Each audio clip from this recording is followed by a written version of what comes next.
So we've got to clear this backyard. We're just got a few friends coming over. I've got my mate here, Q. We're going to put on a great show. We're going to rip out some trees. Yep. We're going to do it easy. You can do this at home. Just a pinch of a pole saw, a little wheelbarrow, throw it all together, and the job's done.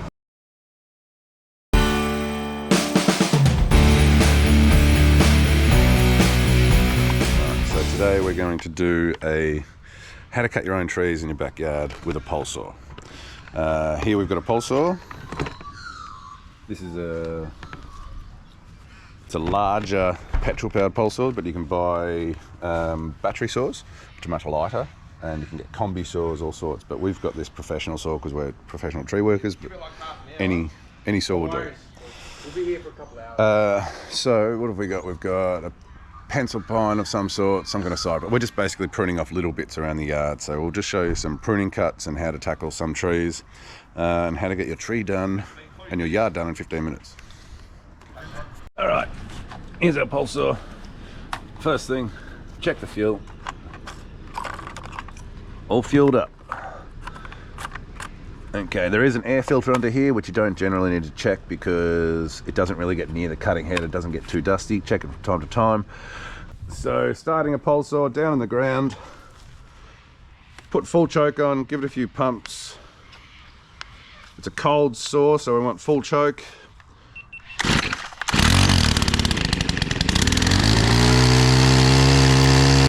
Alright, so we just got a little job in the backyard, just using a pole saw. I'm sure some people get some benefit out of this. When you're cutting small stuff like this, just full revs, cut through it, clear your way out of the yard.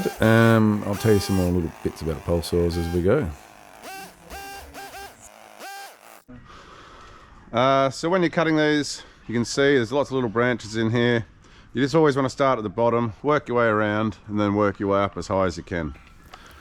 So you can actually cut some pretty big stuff with a pole saw. The more experience you get, the more you do it, the more you can do. You've got to be very careful. They're very fragile little things.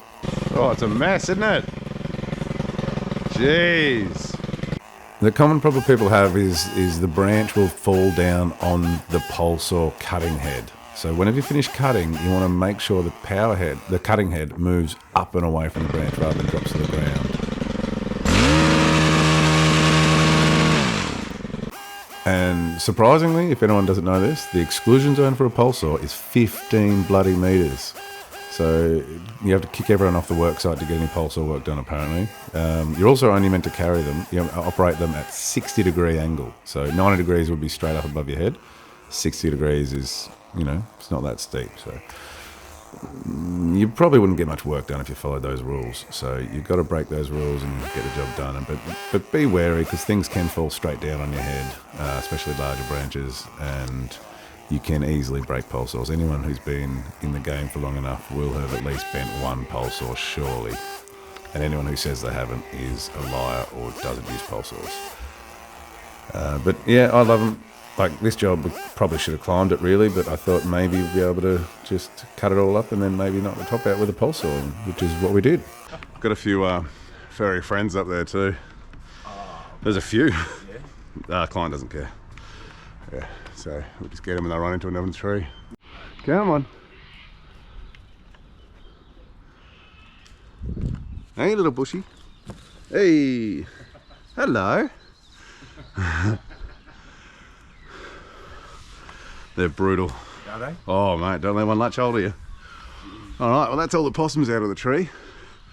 That was our shaking technique, that's what we usually do. Shake and bake, huh? Alright, I'll get up there and I'll try and cut it. Yeah. So with this, just keep pulling. Yep. Hard. Yep. Scarf cut, which is going to be on a wicked angle, which means it might not... We'll see how it goes. It'll be fine, it's only going to land in these. Yeah, that's right. Which we're going to prune anyway. Yep. Yeah, so this angle is a little bit high, like I'm reaching up full extension of my arms and just able to get a scarf in. If you can't get the scarf in on the angle it is, maybe you could flip the pole saw around so the oiler is on the top of the bar. But I reckon I thought that I could get a scarf in, which I could just with the angle I'm on and the length of the bar. I'm pushing in and out here because if you don't, sometimes the bar jams, so it just helps the pole saw cut through that last bit, and it saves you pushing against it. You can just slide it up and down and it cuts itself. I did turn, it turns out that the back cut I was a bit worried about, so once I get this scarf done, I might just speed this up a little bit. And there we go. So I've got a little, it's like a wing cut I just put on the bottom here, so this, when it pulls out it doesn't tear down and then come straight down. So I'm also doing a back cut, and I'm a bit worried about the far side of the hinge wood not being cut properly and having it hand on. So what I'll do here is I'll just reach up, and it's kind of like a quarter cut technique kind of thing. It's not really a technique, it's just hacking at the back of the wood. So it makes my back cut a bit shorter in diameter, and I should be able to get through it. So it's a little bit of a polesaw cowboy thing, I guess, a bit dodgy, but it works, and it did work. And like you've probably seen before, I'm not ashamed to show it when I mess up. So this all turned out alright. It almost hung on, but it didn't. It comes down. So I think this is probably it. Here we go. It's going down. Oh, it nearly hung on. So thank God it didn't. Oh. Hey, the boys! How you feeling? Oh, a bit tired. For this fence to be compliant, you can't let people climb over. So this limb has to go for this fence to be compliant. So this branch needs to go. I'm thinking we might just do a pull prune.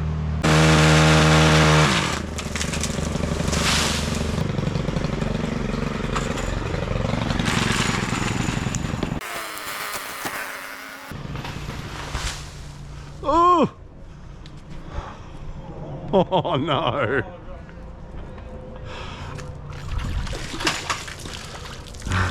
Oh no!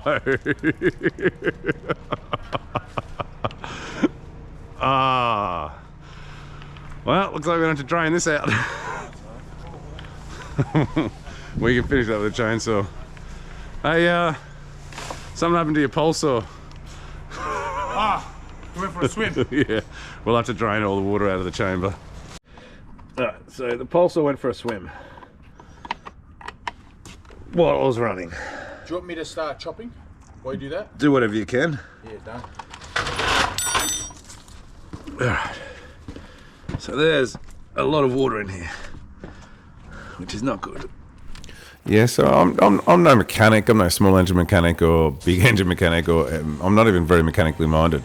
But I know a little bit. I've been around polesaws and power heads for a while now, and this was just all I could figure out to do. Just empty all the water out and try and pull it through. I'm sure someone will get onto me and say there was something else I should have done, or I did more damage to it, but it seemed to work. Just take the water out of the intake of the filter and try and pull all of it through.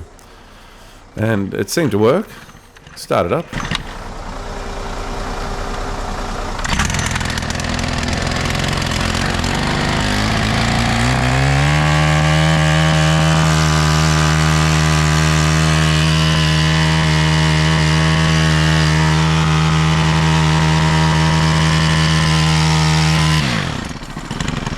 So it seemed to work out alright. I'm sure someone will tell me I've done it wrong, but I did need to fix the idle on this. I needed to tune up the idle a little bit. It was already idling low before it knocked in the water, so it's not because I wrecked it. I think it's because the fuel that's been running through it has been like 25 to 1 or 30 to 1, which is way too much oil.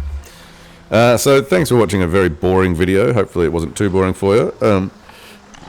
If you could give me some information, some comments on what you want to see more of, I'll do more of. And we're just starting out, so if you could subscribe and do all that like stuff. But really, I just want to see what you guys want, and I'll probably aim more at that. So, cheers.